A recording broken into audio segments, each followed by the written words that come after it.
नमस्कार, बहुत स्वागत है आपका डिबेट लाइव बड़ी बहस मध्य प्रदेश में। मैं हूं आपके साथ अमित शर्मा। मध्य प्रदेश में इस वक्त सियासत दो ध्रुवों पर सधी है। एक तरफ है विकास की रफ्तार, दूसरी ओर विरासत की पुकार। जहां सरकार अपने दूसरे कार्यकाल के दूसरे साल में विकास के एजेंडे को नई उड़ान देने में जुटी है, वहीं कांग्रेस अपने पुराने सियासी मूल्यों को बचाने और सरकार पर वार तेज करने की तैयारी में है। आज मुख्यमंत्री की अगुवाई में कैबिनेट की बैठक हुई, जिसमें निवेश से लेकर किसान और जल संरक्षण तक कई बड़े फैसले लिए गए। इधर कांग्रेस ने भोपाल में पॉलिटिकल अफेयर्स कमेटी की बैठक कर नए मुद्दों की तलाश शुरू की और सरकार की शराब नीति पर करारा हमला बोला। D3 अभियान के जरिए आदिवासी इलाकों में दहेज, दारू और डीजे के खिलाफ अभियान शुरू किया गया और सत्ता को जनविरोधी ठहराने की कोशिश की गई, तो वहीं C3 अभियान की भी तैयारी है। तो क्या विकास की जमीन पर मजबूत होती सरकार की पकड़ है या कांग्रेस की रणनीति सत्ता को चुनौती देने में सफल होगी? आज इसी विषय पर हम चर्चा करेंगे। उसके पहले एक नजर इस स्पेशल रिपोर्ट पर।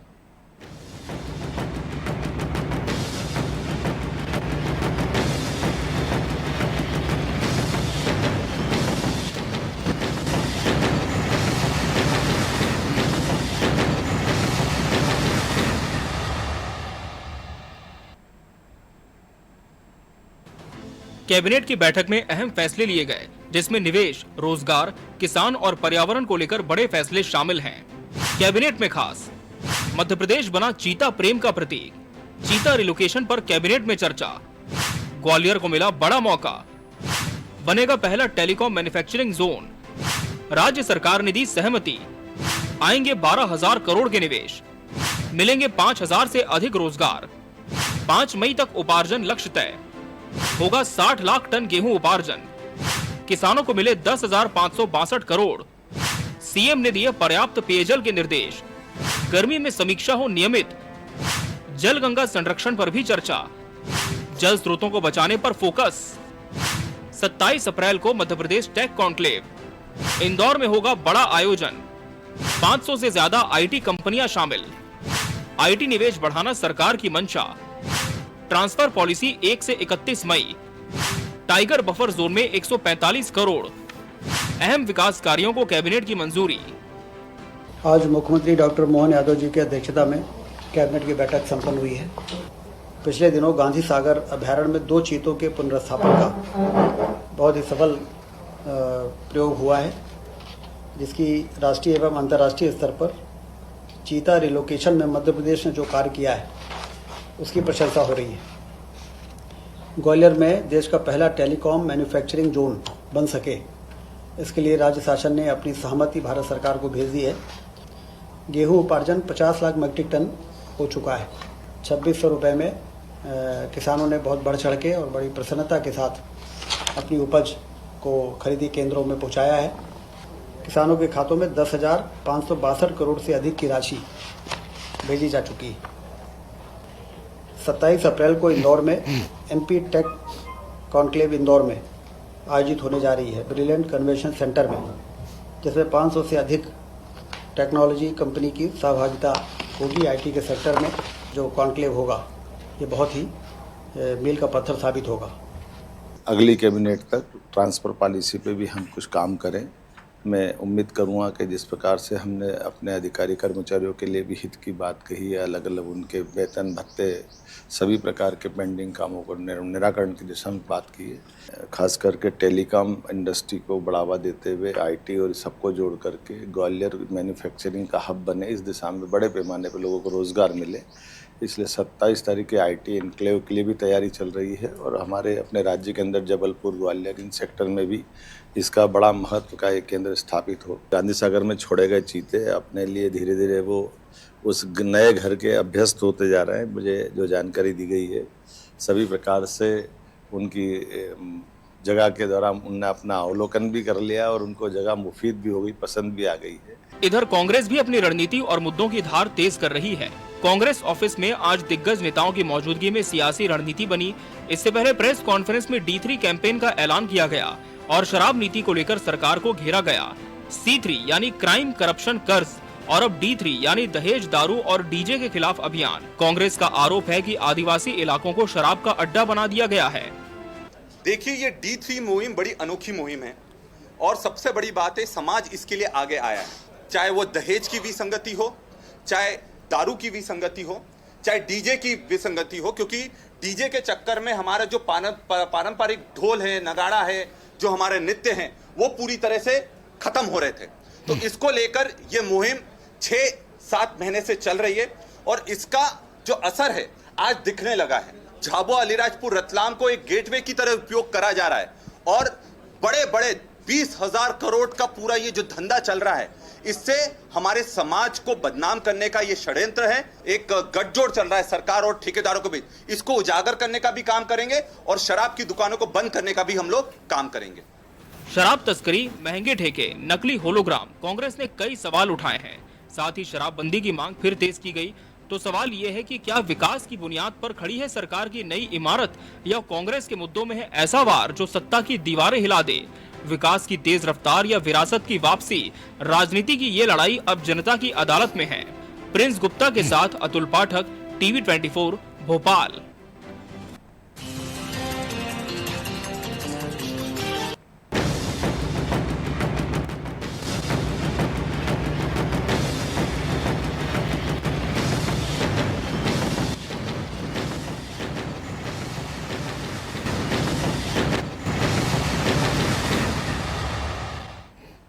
विकास, सियासत और सरोकार, आज इसी विषय पर हमारी चर्चा होगी और इसके लिए हमारे साथ खास मेहमानों का पैनल भी जुड़ चुका है।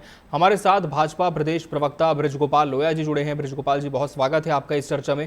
कांग्रेस प्रवक्ता शिम्पी अग्रवाल जी प्रतिपक्ष का पक्ष रखेंगे। शिम्पी जी, आपका भी बहुत बहुत स्वागत है। और वरिष्ठ पत्रकार अनूप दिबुलिया जी भी इस चर्चा का अहम हिस्सा है। अनूप जी, आपका भी बहुत बहुत स्वागत है। शिम्पी जी, C3 और D3 अभियान कांग्रेस का बताया जा रहा है कि कुछ महीनों से अभियान चलाया जा रहा है, लेकिन इस पूरे अभियान को लेकर मोटिव क्या है? क्योंकि सरकार तो लगातार हर वर्ग के लिए काम करने की बात कह रही है, फिर कांग्रेस को यह अभियान चलाने की जरूरत क्यों पड़ी और अभी तक क्या नतीजे आप लोगों को इसके मिले हैं?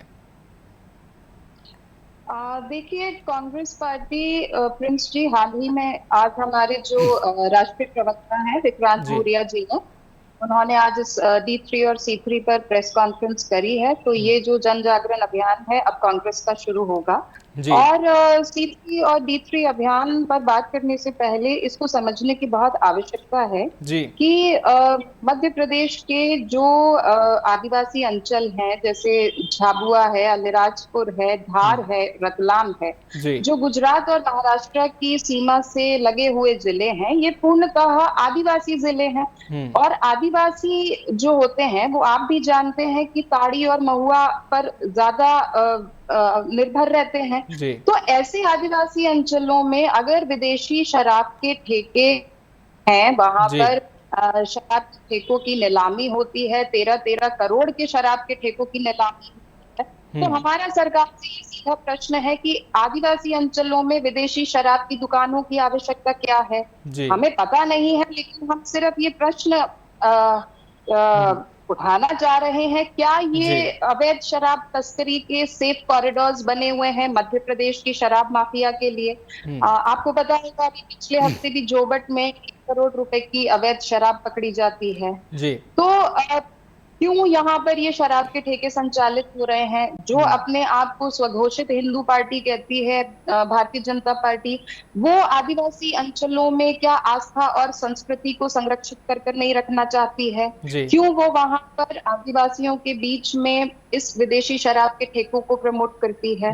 और साथ ही यहाँ पर जो नकली होलोग्राम के साथ में भी शराब का क्रियान्वयन होता है, जो जहरीली शराब के मसले सामने आते हैं और बहुत सारे जो वहाँ के आम नागरिक हैं वो इस नकली शराब की वजह से काल के ग्रास में समा जाते हैं।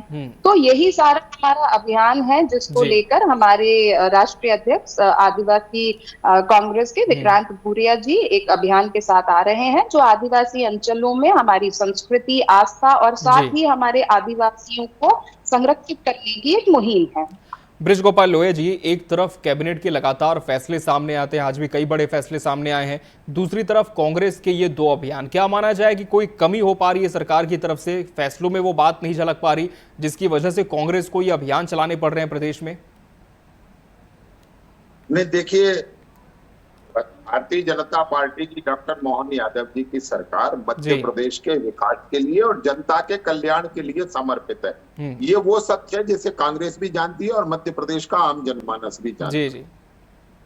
ये जो आज कैबिनेट ने फैसले किए हैं वो भी बताता हूं कि जी। कैबिनेट ने किस तरह देश में पहली बार कोई एक ऐसा इंडस्ट्रियल एरिया बनने जा रहा है जिसमें टेलीकॉम के लिए स्पेशलाइज्ड लोग होंगे और लगभग 12,000 करोड़ का निवेश और 5,000 रोजगार उससे जन्म लेंगे, ये सरकार करने जा रही है। जी।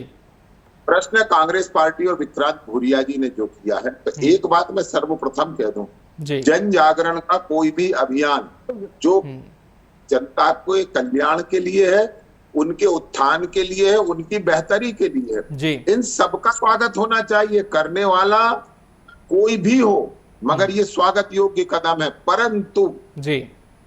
विक्रांत भूरिया जी क्या इसमें राजनीतिक मंशा लेकर जा रहे हैं? क्योंकि देखिए, तीन बातें हैं बड़ी अलग अलग है। एक बात तो उन्होंने कही कि यहाँ शराब के ठेके नीलाम नहीं होना चाहिए, तो इसका मतलब है कि वहां शराब के ठेके तो नीलाम ना हो, परंतु अवैध और मादक शराब वहां बिकती रहे, जहरीली शराब बिकती रहे, जिससे लोगों को नुकसान भी ज्यादा हो और मौतें भी हो। दूसरी बात जी कि उन्होंने ये भी कहा कि इसमें महुए की शराब को छोड़ दिया जाए, यानी वो शराब बंदी के पक्ष में नहीं बात कर रहे हैं, केवल ब्रांडेड ना हो, चाहे जहां से स्थानीय स्तर पर बनाए और उसका सेवन लोग करते रहे, ये कहने का प्रयास हो रहा है। और तीसरी जो सबसे महत्वपूर्ण बात है, जो हमारी बहन अभी कह रही थी, कांग्रेस की मित्र प्रवक्ता, कि वहां धार, झाबुआ, रतलाम, अलीराजपुर ये आदिवासी जिले हैं, तो मैं बहन को बताना चाहूंगा कि शहडोल, उमरिया, अनूपपुर, सिवनी, मंडला, डिंडोरी और ये छिंदवाड़ा, बैतूल, ये सारे भी आदिवासी जिले हैं। मुझे लगता है कि जब हम किसी के कल्याण की, किसी आदिवासियों के कल्याण की बात कर रहे हैं, तो मुझे लगता है उसमें पूरे मध्य प्रदेश के लोगों को समाहित रखना चाहिए। मगर इसमें राजनीति क्या दिखाई देती है? राजनीति ये दिखाई देती है कि आपको ध्यान होगा, हरीश चौधरी जी जो कांग्रेस के प्रभारी हैं, उन्होंने कहा था कि मध्य प्रदेश में कांग्रेस को हम शून्य से मान रहे हैं, तो शून्य से शुरू कर रहे हैं। तो कांग्रेस में एक रेस चल रही है कि कौन उस शून्य को भर सकता है, कौन उस शून्य से एक हो सकता है। उसकी जो रेस है उसमें ये विक्रांत भूरिया जी भी कूद पड़े हैं। अब इसमें वो कह तो ये रहे हैं कि हम एक जन जागरण अभियान के लिए जा रहे हैं, तो जन जागरण अभियान के लिए आप जा रहे हैं तो जो भी अपील करना है वो जनता से करना चाहिए। हमारा ये मत है। आप मुझे एक बात बताइए, हम भी बहुत सारे जन जागरण अभियान चलाते हैं, उसमें सरकार से मांगने नहीं जाते, उसमें जनता से ये अपील करते हैं कि ये काम आपके हित में नहीं है, ये काम करने से आपके स्वास्थ्य में इतनी खराबियां आती हैं। और हम भी ये चाहते हैं कि किसी भी जन जागरण के माध्यम से शराब बंदी तक हम पहुंचे, क्योंकि शराब समाज को अच्छी दिशा में नहीं ले जाता। स्वास्थ्य के संबंध में भी बहुत तकलीफ है, लॉ एंड ऑर्डर में भी बहुत परेशानी आती है, लड़ाई झगड़े के कारण में बनती है और अन्य अपराधों का कारण भी बनता है। तो यदि आप इस अभियान को इसलिए चला रहे हैं कि जन जागरण इससे हो, तो बहुत अच्छी बात है, मगर आपने पूरे में जिक्र में कहीं जो प्रेस कॉन्फ्रेंस की है उसमें हमने ये कहीं जिक्र नहीं किया कि हम किस माध्यम से जनता तक पहुंचेंगे। नहीं, केवल सरकार पर हमलावर होंगे। तो मैं ये फिर से कह रहा हूं कि उसमें बहुत संदेह है, ये जन जागरण के नाम पर राजनीति चमकाने की कोशिश। अनूप दिबोलिया जी, क्या राजनीति चमकाने की कोशिश इसे माना जाए कांग्रेस की? और कांग्रेस का जो अभियान है, कैबिनेट की जिस तरह से लगातार फैसले सामने आते हैं, जन जागरण के फैसले भी होते हैं, जैसे सरकार के दावे होते हैं, क्या कांग्रेस का ये जो अभियान है, क्या आप मानते हैं कि इसकी सार्थकता आज मध्य प्रदेश में होगी? मेरी आवाज आ रही है आपको? जी अनूप जी, आप जी आपकी आवाज मिल पा रही है सर। जी अनूप जी, आप मुझे सुन पा रहे हैं? अनूप दिबोलिया जी, क्या आपको मेरी आवाज मिल पा रही है स्टूडियो से? अनूप जी, क्या आपको मेरी आवाज मिल पा रही है? चलिए इनसे जुड़ने की कोशिश करते हैं हम फिर से। शिम्पी जी, सरकार ने लगातार पहल भी की है, जन जागरण अभियान को लेकर काफी सारे अभियान भी चलाए जा रहे हैं। धार्मिक शहरों में तो शराबबंदी भी हो चुकी है, और दूसरी तरफ अब प्रदेश में निवेश आए, इसको लेकर एक तरफ जहां पहले कॉन्क्लेव्स हुई हैं, अब हम कहीं ना कहीं इससे एक कदम और आगे बढ़ते हुए टेक कॉन्क्लेव की दिशा में भी आगे जा रहे हैं। तो क्या कांग्रेस ये नहीं मानती कि कहीं ना कहीं एक बेहतरी के लिए भी जो पहल सरकार का दावा रहता है, ये धरातल पर भी तो सही दिख रहा है? देखिए प्रिंस जी, सबसे पहले तो हम सिलसिलेवार जवाब दे दें। आदरणीय भारतीय जनता पार्टी के प्रवक्ता महोदय ने ये कहा है कि उन्होंने जो जन जागरण अभियान है उसके लिए सरकार के पास अप्रोच करी है। तो जन जागरण अभियान तो जनता के बीच में ही होता है, ये तो स्वाभाविक की बात है। उसके लिए हम सरकार के पास थोड़े ही जाएंगे, उसके लिए तो हम जनता के बीच में ही शिल्पी जी जाएंगे। माफ कीजिए, आपको रोकना चाहूंगा, आपका रोटेशन ऑन कर लीजिए कैमरे का। अनूप जी आपसे निवेदन है कि आप माइक अनम्यूट कर लीजिए। जी शिल्पी जी आपकी बात आगे जारी रखें। हमने तो सरकार से ये मांग करी है कि जिन भी आदिवासी क्षेत्रों में विदेशी शराब की नीलामी वो करा रहे हैं, क्योंकि जिस तरह जो प्रवक्ता महोदय है वो कांग्रेस को पाठ तो सामाजिक कल्याण का बहुत ही सुंदर पढ़ा रहे हैं, लेकिन शायद अपनी सरकार से इनका तालमेल नहीं बैठ पा रहा है, जो इनकी बातों का अनुसरण नहीं कर पा रही है। अगर इनको ये पता है कि जो शराब है वो स्वास्थ्य के लिए अच्छी नहीं है, तो फिर ये आदिवासी इलाकों में शराब के ठेकों की नीलामी क्यों करवाते हैं? और जैसा कि इन्होंने कहा कि आदिवासी अंचल अनूपपुर, डिंडौरी, मंडला ये भी सब हैं, तो हम उम्मीद करके चलते हैं कि इनको ये जानकारी होगी कि ये भी छत्तीसगढ़ के लगे हुए क्षेत्र हैं और अवैध शराब तो इन जिलों में भी पकड़ी जाती है। तो इसके ऊपर सरकार क्या कर रही है? क्योंकि ये तो शासन प्रशासन का काम है, ये तो विपक्ष कर नहीं सकता है। और जहरीली शराब की जहां तक इन्होंने बात करी, तो वो तो हमने सबसे पहले ही अपने ओपनिंग कमेंट्स में कहा है कि नकली होलोग्राम के साथ जो शराब वहां पर बिकती है वही कारण है जिसकी वजह से आदिवासियों की मौत होती है, तो उसके ऊपर रोक लगाया जाए। और उसके साथ उन्होंने कहा कि वो महुआ को बैन नहीं करने की बात कर रहे हैं, तो महुआ आदिवासियों के लिए एक आजीविका का उनका स्रोत है। तो अगर उनकी आजीविका के स्रोत को हम संरक्षित करने की बात कर रहे हैं, तो इसमें कांग्रेस कहाँ गलत है? अब आते हैं आपके सेकंड मसले पर, जो कॉन्क्लेव की बात है, समिट की बात है। तो देखिए, भारतीय जनता पार्टी की जो डबल इंजन सरकार है, ये तो उद्योगपतियों की सरकार है। दो पंक्तियों में इनको डिफाइन कर दूं कि इस तरह सुलह कर ली हमने पेशवाओं से कि अपनी सरकार रहे और इनका भी किरदार रहे। धरातल पर आम जनमानस से तो इनका कोई लेना देना नहीं है। और जहां तक ये कह रहे हैं कि निवेश आएगा, रोजगार आएगा, तो यूं है कि घर का लड़का गोही चाटे, मामा खाया मावट। 29,36,000 बेरोजगार तो पहले ही मध्य प्रदेश में है। 60,000 के कर्ज प्रति व्यक्ति के साथ मध्य प्रदेश का हर नागरिक आज घूम रहा है। 10 ग्राम सोना 1 लाख रुपए का बिक रहा है, उसके लिए पूरे प्रदेश को बधाई। और उसके अलावा अगर आप कहें तो बहुत सारी ऐसी योजनाएं हैं भारतीय जनता पार्टी की जिसको लेकर ये अपनी पीठ थपथपाती रहती है और मोहन सरकार को एक स्वर्णिम काल का मुख्यमंत्री घोषित करती है। तो इनको अपने धरातल की योजनाओं का भी तो अवलोकन करने की आवश्यकता है। अगर आगे आप समय देंगे तो उस पर भी बात कर लेंगे। निश्चित तौर पर आपको मौका और मिलेगा। मैं बृजगोपाल जी से जवाब लूंगा, उसके पहले अनूप जी का रुख कर लेंगे। अनूप जी, क्या आप मुझे सुन पा रहे हैं? अब अनूप जी बोलिए जी कि आपको मेरी आवाज मिल पा रही है स्टूडियो से? माइक अनम्यूट कर दीजिए आपका, आपसे निवेदन है। अनूप जी, क्या आप मुझे सुन पा रहे हैं स्पष्ट? चलिए, टीम से फिर से जुड़ने की कोशिश करिए। बृजगोपाल लोहिया जी, खामियां काफी गिनाई हैं कांग्रेस प्रवक्ता ने पार्टी की और कहा है कि सिर्फ दावे होते हैं, धरातल पर कुछ नहीं होता, उद्योगपतियों की सरकार है। जी, हम इसमें कोई संकोच थोड़ी करते हैं जी कि मध्य प्रदेश के विकास के लिए जिन जिन का सहयोग करना पड़ेगा उन सबका सहयोग करेंगे। उद्योगपतियों का सहयोग करेंगे, मध्य प्रदेश के और देश के किसानों का सहयोग करेंगे, मध्य प्रदेश के मजदूरों का सहयोग करेंगे, मध्य प्रदेश की महिलाओं को आत्मनिर्भर बनाएंगे, मध्य प्रदेश के युवाओं को शिक्षित करेंगे। ये हम सब करेंगे। हम तो बिल्कुल स्वीकार करते हैं कि हम उनके साथ खड़े हैं। हम ये झूठ बोलने का काम हम नहीं करते, ये कारोबार कांग्रेस पार्टी का। मैं एक बात बताता हूँ, बहन मेरी मित्र है, कांग्रेस की प्रवक्ता है। बहन, मैं आपको बताऊं ये कांग्रेस का संस्कार कैसा है। 2018 में जब आप चुनाव में गए थे तो एक किताब आपने छपाई थी, उसका नाम था वचन पत्र। अभी आपने छत्तीसगढ़ का जिक्र किया इसलिए ध्यान में आया। उस वचन पत्र में जब उसे छत्तीसगढ़ में आपने लॉन्च किया था तो जितने नेता वहां प्रेस कॉन्फ्रेंस में थे उन सब ने हाथ में गंगा जल लेकर ये सौगंध खाई थी कि सरकार में आने के 10 दिन के भीतर हम शराबबंदी कर देंगे, पूर्ण शराबबंदी। मगर वो नहीं की।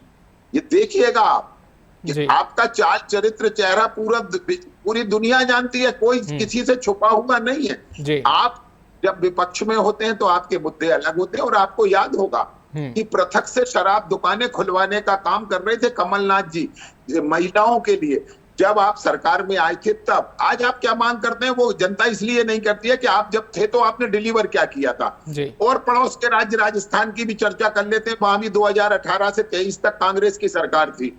अब आप उस सरकार का गणित देखिए, वो मध्य प्रदेश से छोटा राज्य होते हुए अशोक गहलोत की सरकार ने वहां शराब दुकानों की संख्या मध्य प्रदेश से 2.5 गुना ज्यादा कर दी।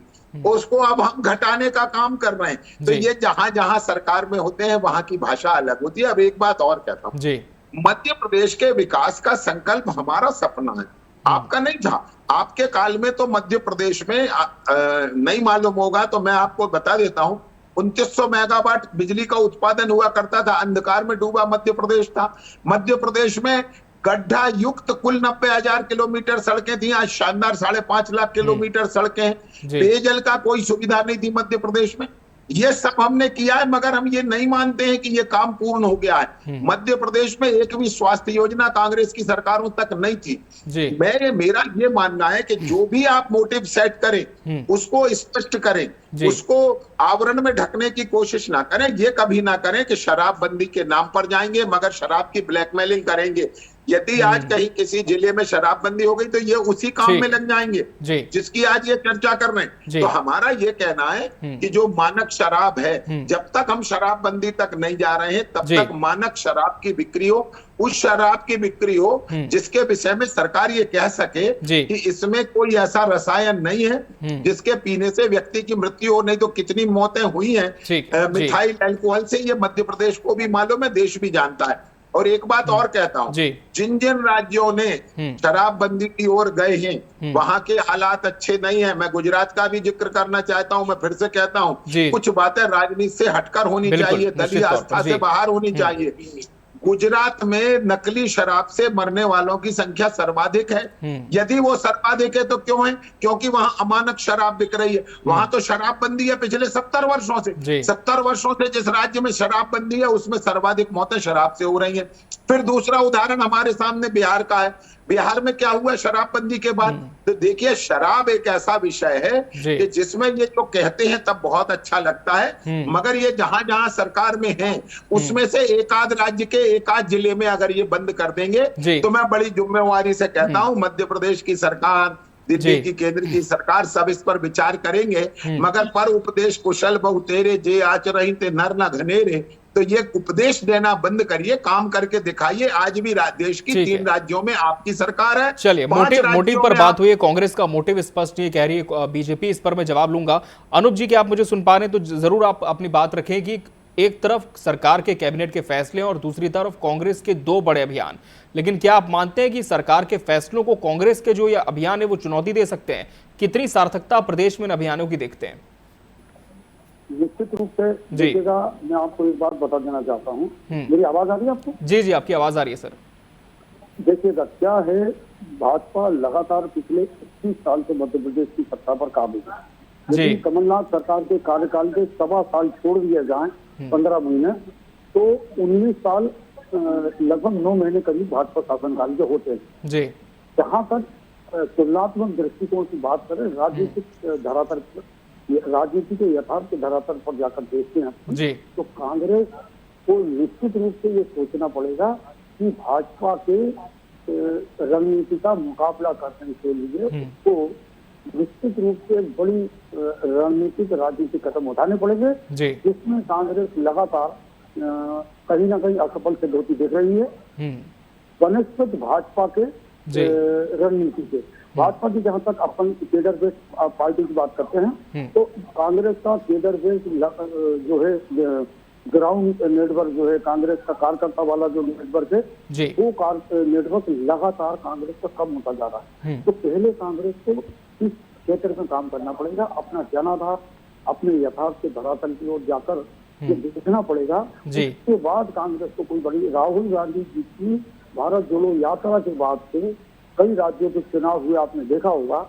उसमें कर्नाटक का यदि हम सोचते हैं निश्चित रूप से एंटी इनकम्बेंसी स्थिति वहां पर, उसके बाद से जितने राज्यों में चुनाव हुए हैं भाजपा की रणनीति को देखिएगा। एक बात आप भी समझते हैं, मैं भी समझता हूँ, राजनीतिक पंडित हमेशा ये मानते आए हैं, भाजपा 24 आवर ऑलवेज जो है इलेक्शन मोड पर रहती है। भाजपा की तैयारी हमेशा इलेक्शन मोड पर रहती है, तो भाजपा उसी हिसाब से अपनी रणनीति तैयार करती है। कांग्रेस को वर्तमान भाजपा की रणनीति का मुकाबला करने के लिए बहुत बड़ा नेटवर्क तैयार करना पड़ेगा, उसको बड़ी रणनीति तैयार करनी पड़ेगी। जी शिंपी जी, दोनों बातों पर आपसे जवाब लूंगा। जैसे कि वरिष्ठ पत्रकार अनूप जी ने कहा कि बड़ी रणनीति पर कांग्रेस को काम करना होगा, तो पहली बात यह कि क्या कांग्रेस की अभी की जो स्ट्रेटजी है वो क्या वीक है, और दूसरी बात जो कि बृजगोपाल जी ने कही कि मोटिव कांग्रेस का स्पष्ट नहीं है। अभियान की आप बात करते हैं लेकिन इसमें सिर्फ राजनीति होती है, लेकिन जनता से कैसे जोड़ेंगे ये भी स्पष्ट करें। अनूप जी की बात का जवाब हम बहुत ही संक्षिप्त में दे देते हैं। कांग्रेस के लिए पॉलिटिक्स जो है that does not mean elections, politics is participation. जो राजनीति होती है वो सिर्फ चुनाव नहीं होते हैं, राजनीतिक सहभागिता भी होती है। हम धरातल पर उतरकर जनता के लिए मुद्दे उठा रहे हैं। इस बात से कोई फर्क नहीं पड़ता है कि हम सत्ता में आते हैं या नहीं आते हैं, हमारा काम है जनता के मुद्दों को मजबूती से उठाना। अब हम आते हैं हमारे भारतीय जनता पार्टी के आदरणीय प्रवक्ता महोदय के सवालों के जवाब पर। कमलनाथ जी को कोस रहे हैं शराब के लिए, तो कमलनाथ जी को श्रेय भी देना सीखिए महाकाल कॉरिडोर के लिए। आप बात कर रहे हैं पेयजल व्यवस्था की, तो नल जल योजना की स्थिति को आप देख लीजिए। क्या हालात हैं सागर में, उमरिया में, मंडला में, डिंडौरी में, वहां पर आपकी नल जल योजना पहुंची है या नहीं पहुंची है। आप बात कर रहे हैं बिजली की, तो 1000 जी हुई है, मुख्यमंत्री जी को बिजली कंपनियों ने चिट्ठी लिखी है, तो ये 1900 करोड़ की जो बिजली चोरी हुई है इसका खामियाजा वो उपभोक्ता भुगतेंगे जो इसके लिए पैसे दे रहे हैं। आप बात कर रहे हैं किसानों की, तो नवंबर में जब खाद की कमी के चलते किसान हाहाकार मचा रहे थे, टोकनों के लिए मारामारी हो रही थी, तब मोहन सरकार कहाँ सो रही थी ये पता नहीं है।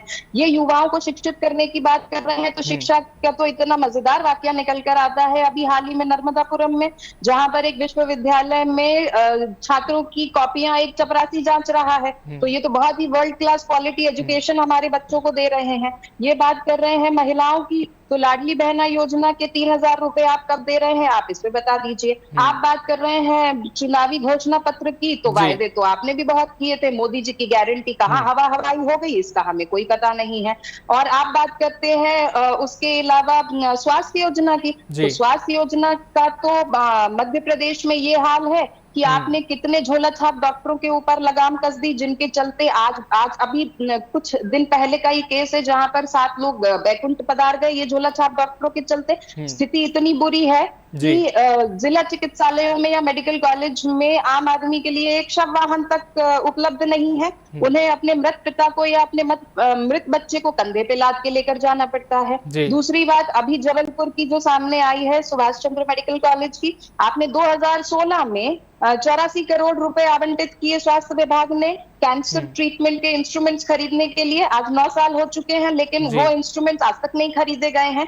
तो चाल चरित्र और चेहरे का पाठ आप कांग्रेस पार्टी को ना पढ़ाएं, आप अपनी गिरफ्तार में झांकिए। चलिए, तो कांग्रेस कह रही है कि आप हम पर दोष न लगाएं बल्कि आपने क्या किया इस पर भी बात होनी चाहिए। लेकिन देखना होगा कि कैबिनेट के फैसले एक तरफ है, दूसरी तरफ कांग्रेस का अभियान, किसका प्रभाव और असर जनता पर कितना दिखता है। बहरहाल समय हमारे पास इतना ही था इस चर्चा के लिए। आप सभी मेहमानों का बहुत बहुत धन्यवाद अपना समय देने के लिए इस चर्चा में और इसका हिस्सा बनने के लिए। इसी के साथ बड़ी बहस डिबेट लाइव मध्य प्रदेश में आज के लिए फिलहाल इतना ही। मुझे और मेरी पूरी टीम को दीजिए इजाजत। नमस्कार।